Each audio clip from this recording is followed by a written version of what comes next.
If you've been on the internet for more than a day, you've heard about creepypastas. They are, by Wikipedia's definition, horror-related legends that have been copied and pasted across the internet. The term creepypasta is a mix of the words creepy and copypasta that was first coined on the image board 4chan sometime in or around 2007. There isn't an exact origin for when this trend began or which one is the first to exist, but it can be argued that the first instances of this occurred in the 1990s with the copying of chain email text to internet forums. Creepypastas have been made about video games, rituals, personal anecdotes, and even urban legends. As someone who enjoys this type of content, and because Iceberg videos are the current trend, I figured I would go over the most popular creepypasta Iceberg and see just how many of these I am familiar with. In the first layer, we have some of the more common creepypastas that most would be familiar with.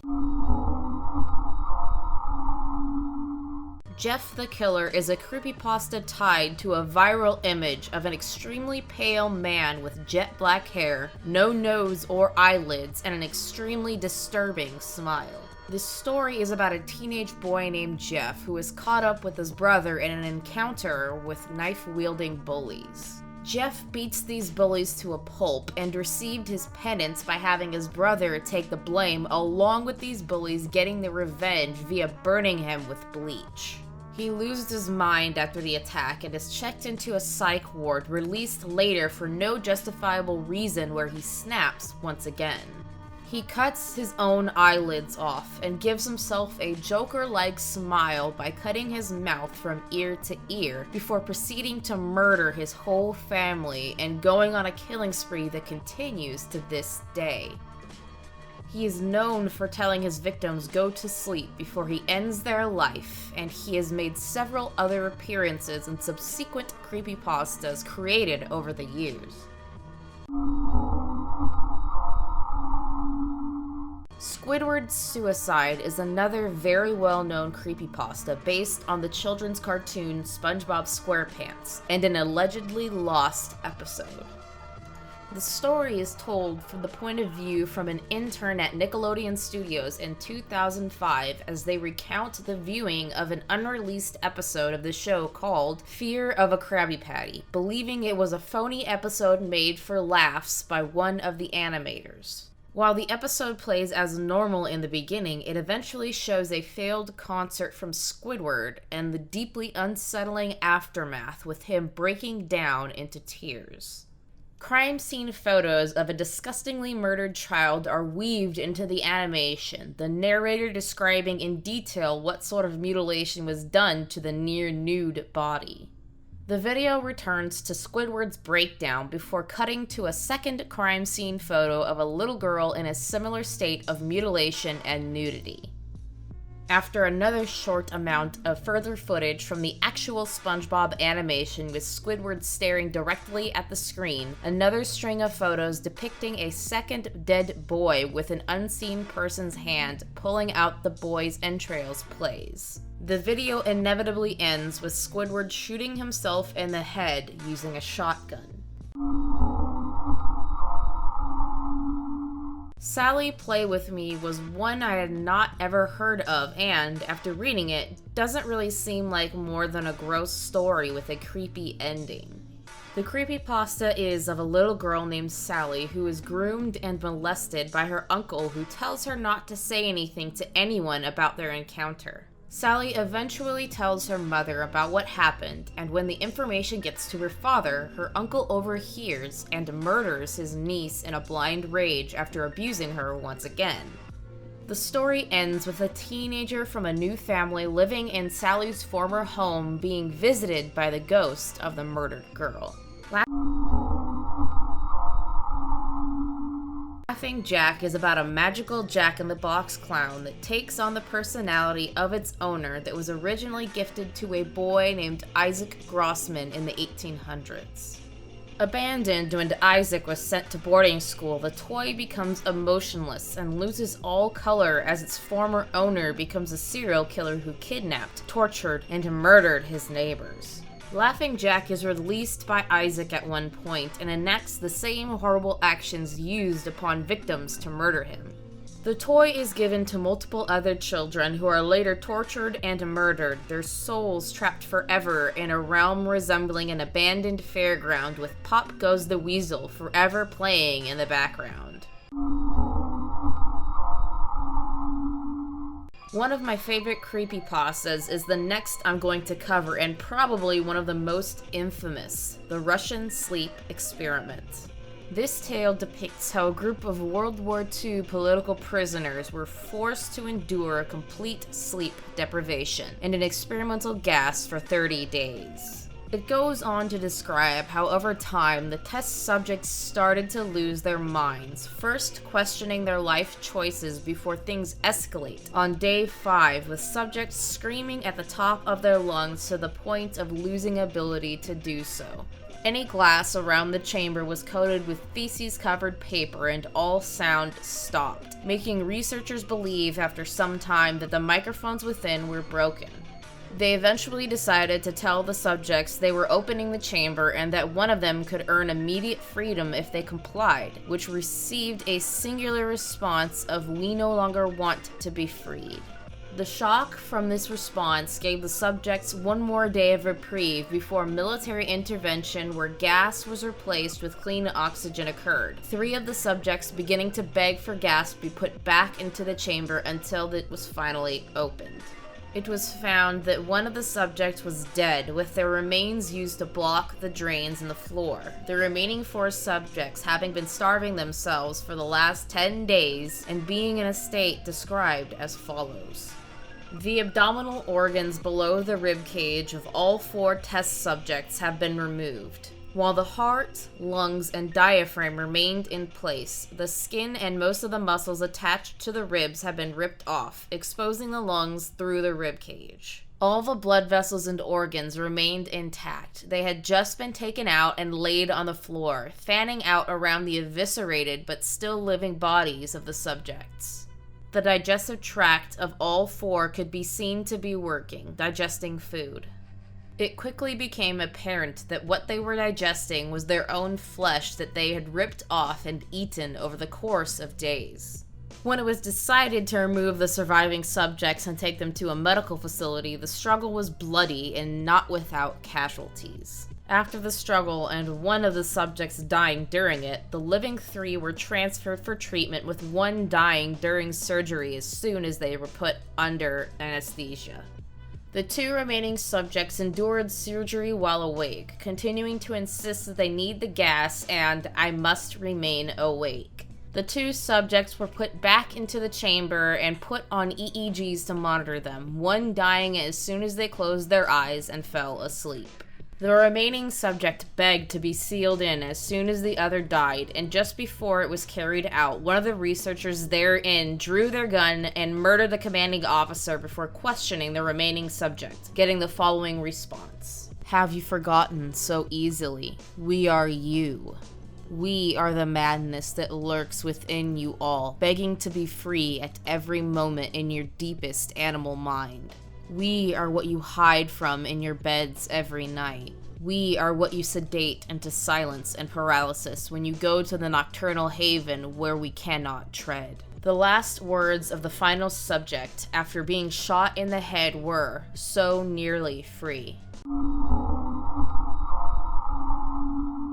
Sonic.exe is a gaming creepypasta based on the franchise that put Sega on the map, Sonic the Hedgehog. The story is narrated by an avid gamer who receives a video game in the mail, along with a note from a friend named Kyle they hadn't heard from in quite some time, begging them to destroy it. Instead of heeding their friend's warning, they boot the game up and proceed to play through Sonic murdering most of the secondary characters of the franchise. The narrator tries to stop playing the game, but is goaded back into it through what can only be called delusions of Sonic speaking to them. Once the final playthrough was done, their computer bricks, and they turned to find the evil Sonic from the game manifested itself in their room as a plushie with bloodstains under its eyes. Herobrine is an urban legend mixed with a creepypasta that was initially posted as a singular image on 4chan. The image states that the character Herobrine spawned during the poster's playthrough of the game Minecraft and started building pyramids and tunnels on their map. The poster claimed, after some research, that Herobrine was a manifestation of the dead brother of Minecraft's creator, Notch. The existence of this entity is officially rejected by Notch. Dead Bart is another lost episode creepypasta based upon the animated series The Simpsons, where the narrator recounts an episode initially meant for season 1. The lost episode depicts the Simpson family on an airplane with Bart breaking a window and being sucked out to his death. The episode goes on to depict the family diving into a deep depression with Springfield becoming abandoned before they visit Bart's grave. Then there are a series of shots where celebrity guest tombstones are shown with accurate death dates, the episode ending with each member of the family sitting on the couch as hyper-realistic depictions of Bart's corpse. Hunterman is a character originated with a few photos of children with a tall, faceless figure in a black suit in the background posted to the Something Awful forum by Eric Knudsen. These pictures were accompanied by text snippets that seemed like eyewitness testimony, creating the lore surrounding this figure. This has generated numerous stories and media, all of which I have covered previously in a past livestream. If you'd like more about this eerie character, please take a look at the livestream on him. Jane the Killer is a creepypasta spawned from Jeff the Killer and written by Fear of the Black Wolf, depicting the tragic life of a girl named Jane Richardson after Jeff murdered her parents and she was selected as a test subject for a government experiment of a chemical formula called liquid hate.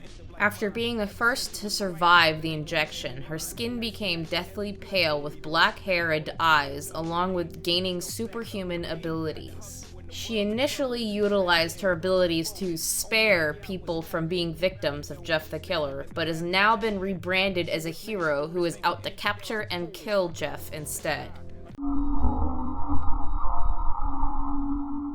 Ayuwoki is a meme creepypasta born on January 31st, 2019 from a YouTube video by Thomas Rengstorff called My Ghoul Jackson, showing an animatronic version of Michael Jackson. The video eventually went viral and turned into an urban legend, stating that the animatronic being would show up in a victim's room and cry hee hee before killing them. Eyeless Jack details the story of a man named Mitch who finds himself in the hospital after checking in for a gash on his cheek.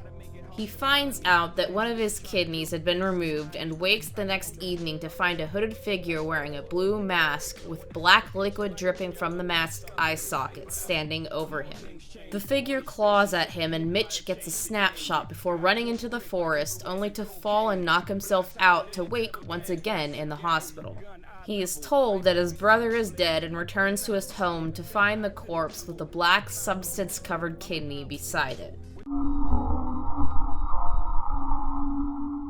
Momo is a creepypasta born from a creepy sculpture made by Kisuke Aso Aisawa in 2016 and went viral due to a YouTube video by user Gloomy House. The story goes that someone can contact Momo on a social media app called WhatsApp, and, once contacted, all of that someone's information will be leaked and graphic images will be received from the user behind the Momo profile.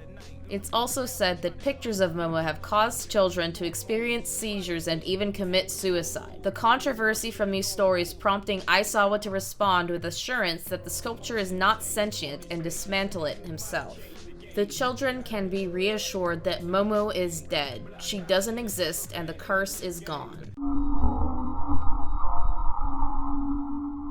The Backrooms is a creepypasta based on a picture of an odd-looking room with walls that don't make sense that was posted to 4chan. The story talks about a very trippy doctor's appointment that results in the narrator discovering they are in purgatory, and I can't really make much sense of it otherwise. Ben Drowned is another creepypasta turned alternate reality game created by Alexa Hall, or Judiciable, based upon a video game, this time a Nintendo series called Zelda. The story starts with detailing how Judiciable began playing a seemingly corrupted version of Majora's Mask bought from a garage sale, noting weird instances and even glitches on 4chan. Things take a turn for the weirder when they attempt to drown Link to return to the main menu screen, resulting in an elegy of emptiness following them around in the game. Through clues in the game, they determine the cartridge is possessed by a 12-year-old boy named Ben who drowned 8 years prior. Ben starts contacting them through an online AI application called Cleverbot, convincing them to continue playing the game, and eventually it is revealed that Ben had taken over their computer and used it to get out of the cartridge, placing a multitude of false accounts to multiple social media sites and declaring, "Now I am everywhere." Judiciable disappears, and 2 days after Ben's escape, a cult called the Moon Children come forward, and followers of the series to this point have started to get involved to progress the story itself. More information about how deep the cult goes come out over time through the persistence of outside players, effectively fighting an online battle with sacrificed cult members. There are so many intricate details about this creepypasta, I'd need to do a dedicated video to properly explain it all. The final creepypasta in this level is not necessarily a creepypasta in of itself, but a hub of countless. SCP Foundation, or the Secure Containment Procedures Foundation, is a fictional organization that is dedicated to capturing and containing countless anomalies that take many forms, or SCPs. The Foundation initially appeared on a 4chan board in 2007 with the information and containment procedures of a singular SCP and turned into a wiki full of them in 2008. The SCP Foundation is so extensive it has its own mythos and has spurned a multitude of video games and media homages. This is level 1 of the creepypasta Iceberg, and level 2 only gets better and creepier from here. Stay tuned, guys.